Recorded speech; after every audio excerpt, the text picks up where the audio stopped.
민권센터가 노인 아파트 신청 체계를 개선하는 청원서를 뉴욕시에 전달하겠다고 밝혔습니다. 시큐어 커뮤니티 프로그램의 부활로 지난해 단순 교통법 위반으로 추방되는 경우가 급증했습니다. 마이크 폼페이오 전 중앙정보국 국장이 국무장관으로 확정됐습니다. 뉴욕 한인 이민사 박물관이 운영하고 있는 요리교실 두 번째 클래스가 열려 한인 2세와 3세, 한인 입양인 등이 참여했습니다. 뉴욕시에서 거주하는 주민에게 우선 주차권을 부여하는 방안이 추진되고 있습니다. 이상은 이 시각 주요 뉴스입니다. 시청자 여러분 안녕하십니까? KBN 뉴스입니다. 퀸즈 지역 거주 한인 노인 중 약 10만 명이 노인 아파트에 거주 중인 것으로 나타났습니다. 노인 아파트 부족으로 입주가 어렵기 때문인데요. 민권센터는 노인 아파트 신청 체계를 개선하는 청원서를 뉴욕시에 전달하겠다고 밝혔습니다. 지한샘 기자입니다. 100세 시대를 바라보는 현재, 노년층 비율이 급등하면서 노인 아파트를 분양받기는 하늘의 별 따기처럼 보입니다. 민권센터는 오늘 기자회견을 열고 민권센터가 자체적으로 진행한 노인 아파트 관련 설문조사 내용을 발표하고 노인 아파트 부족 현상의 문제점을 되짚어보는 시간을 가졌습니다. 현재 노인 아파트 신청 체계와 그리고 현재 상존하는 노인 아파트의 공급 현황 등에서 심각한 문제가 있음이 드러났습니다. 향후 민권센터는 이 노인 아파트 문제를 중요한 지역사회 이슈로 선정하고 계속 캠페인을 펼쳐나갈 예정입니다. 민권센터가 뉴욕 퀸즈 지역 한인 노년층 200명을 대상으로 실시한 설문조사에 따르면 오직 10%만이 현재 노인 아파트에서 주거 중인 것으로 알려졌으며 전체 3분의 1이 넘는 비율의 노년층이 자녀와 함께 거주 중인 것으로 나타났습니다. 전체 80%에 가까운 노년층 주민들의 연 가계소득이 3만 5천 불 이하로 이 중 20%는 1만 불 이하의 빈곤선 이하 수준의 소득에 불과해 노인 아파트가 절실한 상황입니다. 문제는 턱없이 부족한 노인 아파트 수와 너무나도 복잡한 노인 아파트 신청 체계라고 민권센터는 진단했습니다. 50% 이상의 노년층 주민들이 복수의 노인 아파트 신청을 제출했다고 밝혔지만 짧게는 2년에서 6년 이상까지 노인 아파트 측의 답변을 듣지 못한 것으로 나타났습니다. 거기서 이제 노인 아파트를 신청하게 되면은 최소 3년, 5년, 많게는 10년까지 지금 대기를 하셔야 됩니다. 그러나 아시겠지만 시니어분들은 지금 현재 지금 연세들이 굉장히 높으십니다. 그러한 상황에서 5년, 10년을 기다리라는 거는 그분들한테는 말도 안 되는 그런 지금 상황인 겁니다.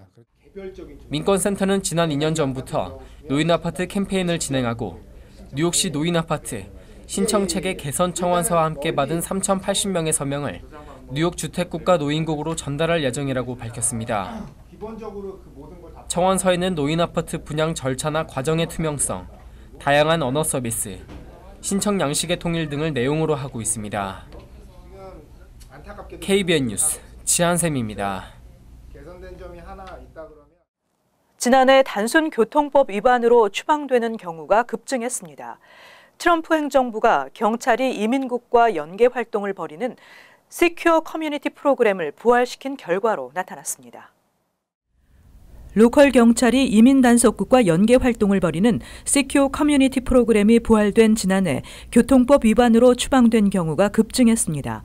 시라큐스 대학이 발표한 보고서에 따르면 시큐어 커뮤니티 프로그램이 다시 시행된 지난해 2월부터 10월까지 음주운전을 제외한 교통법 위반으로 추방된 경우는 2,364건으로 2016년보다 78.1% 증가한 것으로 나타났습니다. 시큐어 커뮤니티 프로그램은 경찰에 체포된 사람의 지문 등 정보를 연방정부 데이터에 조회한 후 추방 대상일 경우 ICE에 인계하는 방식입니다. 이 프로그램은 오바마 행정부 시절 대부분의 지역에서 중범죄자 단속에 집중하는 우선 추방 프로그램으로 대체됐었는데 트럼프 행정부가 들어서면서 부활한 것입니다. 보고서에 따르면 전체 추방 건수와 사유별 추방 건수는 비슷한 수준을 유지한 반면 교통법 위반의 경우에만 추방 건수가 크게 증가했습니다. 한편 2008년 시큐어 커뮤니티 프로그램이 시행된 이후부터 지난해 10월까지 이를 통해 추방된 이민자는 총 57만 2,043명이었으며 그 가운데 한인은 403명으로 집계됐습니다. 전과 없이 추방된 한인이 111명으로 가장 많았으며 음주운전이 28명, 성매매 25명 등이었으며 교통법 위반은 5명이었습니다. 쿠오모 뉴욕 주지사가 무분별한 IC의 이민자 단속에 경고하며 이민자를 보호하는 강력한 행정명령에 서명했습니다. 모든 뉴욕주 정부시설에서 IC 요원이 영장 없이는 이민자를 체포할 수 없게 됐습니다. 앤드루 쿠오모 주지사는 어제 법원 등 주정부 시설에서의 이민자 체포에 제한을 두는 내용의 행정명령에 서명했습니다. 행정명령은 지난해 발동한 행정명령을 보강하는 내용으로 주정부 시설 내에서 이민자를 체포할 경우에는 반드시 법원의 영장이나 명령을 갖추도록 했습니다. 지난해 행정명령에서는 주정부 공무원들에게 공무 수행 과정에서 불필요한 신분 확인을 금지한 바 있습니다. 쿠오모 주지사는 이와 함께 ICE에 서한을 보내 무분별하고 위헌적인 이민 단속을 중단하도록 요청하고 그렇지 않을 경우 ICE를 상대로 소송을 제기할 것이라고 밝혔습니다. 이는 최근 ICE 요원들이 주내 농장들을 잇따라 급습함에 따라 수천 명의 이민자들이 일자리를 잃고 농산물 생산 차질로 수십억 달러에 달하는 경제적 손실이 발생하고 있다는 업계의 불만에 따른 것입니다. 쿠오모 주지사는 또 이민자 법률 지원 서비스 확충을 위해 새 예산안에 무료 법률 서비스인 리버티 디펜스 프로젝트 예산 1,000만 달러를 추가로 배정하도록 했습니다. 마이크 폼페이오 전 중앙정보부 국장이 국무장관으로 확정됐습니다. 다음 달로 예정된 북미 정상회담 준비도 더욱 탄력을 받을 것으로 보입니다. 폼페이오 장관 지명자의 인준안은 오늘 상원 본회의를 찬성 57표, 반대 42표로 통과했습니다. 민주당 상원의원 대부분이 폼페이오 장관 지명자의 강경한 외교 노선을 문제 삼아 반대표를 던졌지만 공화당 상원의원이 모두 찬성하고 민주당 상원의원 일부도 앞서 찬성표를 던지겠다고 밝힌 만큼 통과를 위해 필요한 최소 득표수인 55표를 손쉽게 넘어선 것으로 보입니다. 폼페이오 장관 지명자의 주요 과제로 러시아, 북한, 시리아 문제 등이 꼽히고 있습니다. 폼페이오 장관 지명자는 최근 북한을 방문해 김정은 북한 국무위원장을 만나 북미 정상회담 관련 사항을 논의하기도 해 다음 달에서 6월 초로 예상되는 북미 정상회담 준비 작업도 더욱 탄력을 받게 될 전망입니다. 뉴욕 한인 이민사 박물관이 운영하고 있는 요리교실, 어제 두 번째 클래스가 열렸습니다. 한식을 요리해 본 적이 없는 한인 2세와 3세들과 한식에 관심이 있는 타인종, 그리고 한인 입양인들이 참석해 즐거운 시간을 가졌습니다. 보도에 재한샘 기자입니다. 한식을 통해 한국의 문화를 널리 알리기 위해 시작된 뉴욕 한인 이민사 박물관 무료 쿠킹 클래스가 어제 저녁 두 번째 시간을 가졌습니다. 준비된 음식은 삼계탕과 부추김치, 미국인들이 자주 먹지 않는 도라지, 부추 등 생소한 재료들과 준비물을 간단하게 소개하고 생닭의 속을 채우는 과정을 차근차근 설명하자 클래스에 참석한 학생들은 종이에 메모를 하거나 동영상을 촬영하며 수업에 열중합니다. 박물관에서 우리 문화를 이렇게 알리고 싶다. 그래서 우리가 이렇게 쿠킹 클래스로 한국의 맛을 갖다가 배워드리려고 이렇게 시작했습니다. 삼계탕이 보글보글 끓어가고 새콤달콤한 부추김치가 완성되자 쿠킹 클래스는 요리를 시식해보는 시간을 가집니다. 이날 쿠킹 클래스에는 한식에 관심이 많지만 주변에서 쉽게 접할 방법이 없는 타인종이나 한인 이민 2, 3세, 그리고 한인 입양인들이 참석했습니다. 삼계탕을 처음 접해보는 사람들도 있지만 금세 한 그릇을 비워냅니다. Oh, food was very, very good. They did a great job because they made the food ahead of time. So, they showed us how to do it, but then they had another batch that was already made. It was very tasty. 뉴욕 한인 이민사 박물관 한식 쿠킹 클래스는 매달 마지막 주 수요일 오후 6시 맨해튼 뉴욕 한인의 이민사 박물관에서 진행되며 참석을 위해서는 뉴욕 한인의 사무국으로 예약하면 됩니다. KBN 뉴스 지한샘입니다. 뉴욕시에서 거주하는 주민에게 우선 주차권을 부여하는 방안이 추진되고 있습니다. 어제 뉴욕시 의회에 뉴욕 거주민에게 우선 주차권을 주는 조례안 2건이 상정됐습니다. 조례안은 시 5개 보로 전 지역에 거주민 주차 허가제를 도입해 지정된 공간에 거주민 차량을 우선적으로 주차할 수 있도록 하는 것과 맨하탄 60스트리트 북쪽 지역에 한해 거주민 우선 주차제를 적용하고 있습니다. 이들 조례안은 모두 주의회 등의 승인이 필요하기 때문에 아직 시행 여부는 미지수입니다. 두 조례안에 따르면 시교통국이 새 주차제를 적용할 장소와 요일, 시간 등의 세부 사항을 지정하고 위반 적발 시 부과할 벌금 등도 결정하게 됩니다. 거주민 우선 주차제는 러시아워 같은 특정 시간대에 양쪽 길거리를 포함한 주거지역에 적용되며 미터 파킹 지역과 배송 등이 많은 상업지역은 제외됩니다. 또 거주자 우선 주차 구역의 20%까지는 방문자 등 비거주민 주차를 허용하고 최소 90분간 단기 주차를 할 수 있어야 합니다. 거주민 우선 주차권은 뉴욕주 운전면허증을 소지한 주민들에게만 발급됩니다. 뉴욕시가 공립학교 교사 채용과 특별활동 프로그램 등을 지원하는 Fair Student Funding 예산에 1억 2,500만 달러를 추가로 책정했다고 발표했습니다. 빌 드블라지오 시장은 25일 리처드 카란자시 교육감, 코리 존슨 시의장과 함께 공동 기자회견을 열고 공립학교 재학생 110만 명에게 보다 다양한 특별 프로그램을 제공하기 위해 Fair Student Funding 예산 1억 2,500만 달러를 추가 배정했다고 밝혔습니다. 지난 2007년 도입된 Fair Student Funding은 특별 교육 기금으로 주로 영어 학습 학생 지원 프로그램과 저소득층 학생을 위한 특별 활동, 특수 교육 학생 지원 프로그램 등을 위해 사용되고 있습니다. 뉴욕시는 이 기금으로 고교 정시 졸업률을 향상시키고 4살 아동 대상 무상 프리킨더 같은 프로그램 등을 운영할 수 있게 됐습니다.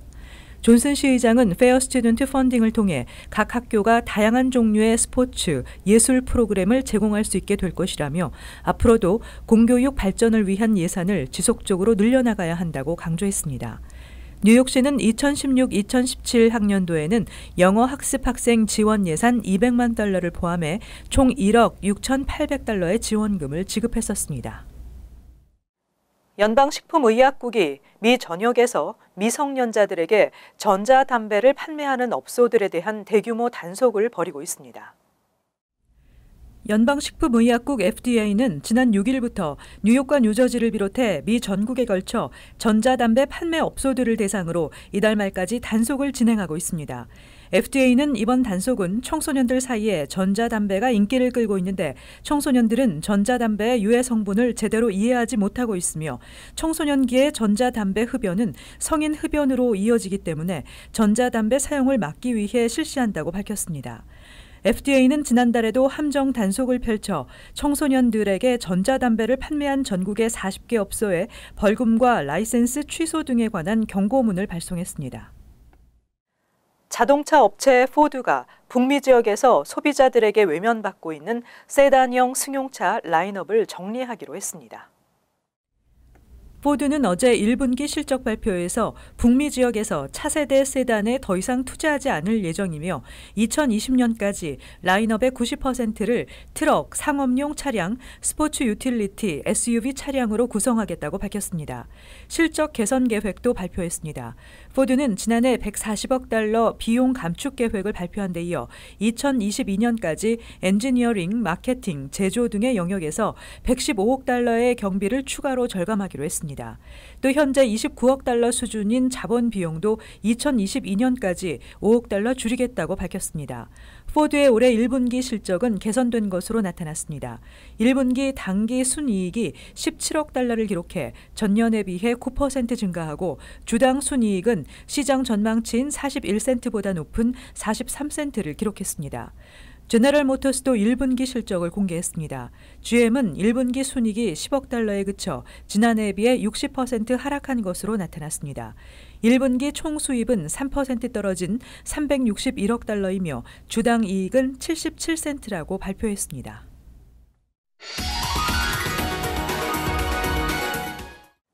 이어서 LA 지역 한인사회 소식입니다. 한국과 캘리포니아주 사이에 운전면허를 서로 인정하자는 내용의 법안이 주 상원교통위원회를 통과했습니다.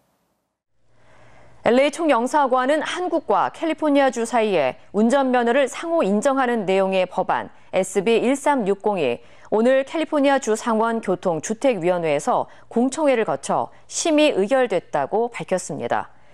이어 LA 총영사관 측은 관련 법안은 앞으로 주 상하원 재정위원회 의결과 전체 회의, 주지사 검토 등 많은 절차가 남아있다며 최종 통과를 위해서는 한인들의 많은 관심과 지지가 필요하다고 덧붙였습니다. 한편 앤서니 포르탄티노 주 상원의원이 발의한 SB 1360은 한국 운전면허를 소지한 캘리포니아주 주민에 대해 거주 증명 등 일정 서류만 갖추면 주행시험을 보지 않고도 비상업용 운전면허를 발급하는 내용을 골자로 하고 있습니다. 제34대 LA 한인회장 예비 후보가 2명으로 압축됐습니다. LA 한인회장 선거관리위원회는 후보자 등록 신청 서류 배부가 오늘 마감된 가운데 로라 전 현 한인회장에 이어 윤성훈 전 한미동포재단 이사장이 어제 등록 서류를 수령하면서 한인회장 예비 후보가 2명으로 확정됐다고 밝혔습니다. 이에 따라 두 후보가 다음 달 16일부터 진행되는 후보자 등록 기간에 최종 등록을 마치게 되면 제34대 LA 한인회장 선거는 12년 만에 경선으로 치러지게 됩니다. 이어서 간추린 소식입니다. 주 호주 대사로 지명된 해리 해리스 태평양 사령부 사령관을 장기간 공석인 주 한국 대사로 변경해 다시 지명하는 방안이 추진되고 있다고 로이터 통신이 보도했습니다. 통신은 또 마이크 폼페이오 국무부 장관 지명자가 해리스 사령관을 주한 대사에 지명해달라고 도널드 트럼프 대통령에게 요청했다고 전했습니다. 2018년 2월 뉴욕주 변호사 시험의 한인 합격자 수는 51명으로 잠정 집계됐다고 미주 한국일보가 보도했습니다. 이 같은 수치는 지난 2016년 85명을 기록한 뒤 지난해 58명으로 감소한 후 2년 연속 줄어든 것입니다. 또 전체 응시생이 3,759명으로 지난해보다 403명 줄어든 것으로 2009년 이후 가장 시험 응시생이 적었습니다. 40대 한인 여성이 뉴욕시 렌트 가이드라인 위원회 위원으로 임명됐습니다. 임기는 3년이며 한인이 렌트 가이드라인 위원회 위원에 임명된 것은 이번이 처음입니다. 성 씨는 존스 홉킨스 대학을 졸업해 뉴욕대 도시계획과 경제개발 박사 출신으로 비영리 단체 더 나은 뉴욕의 사무총장으로 활동했습니다. 지난해 뉴악 수질국에서 수집한 식수 샘플 가운데 10% 이상에서 연방 허용치 15ppc의 2배 가까운 26ppc를 초과하는 납이 검출됐습니다. 자연환경보호위원회는 뉴악 교육자연합과 공동으로 뉴악시에 소송을 제기할 방침입니다. 뉴악에서는 2년 전에도 30여 개 공립학교 수돗물에서 위험 수준의 납성분이 발견돼 학교 음수대를 폐쇄하고 학생들에게 생수를 공급하는 등 식수 오염 문제가 불거졌었습니다. 계속해서 환율과 증권 소식입니다.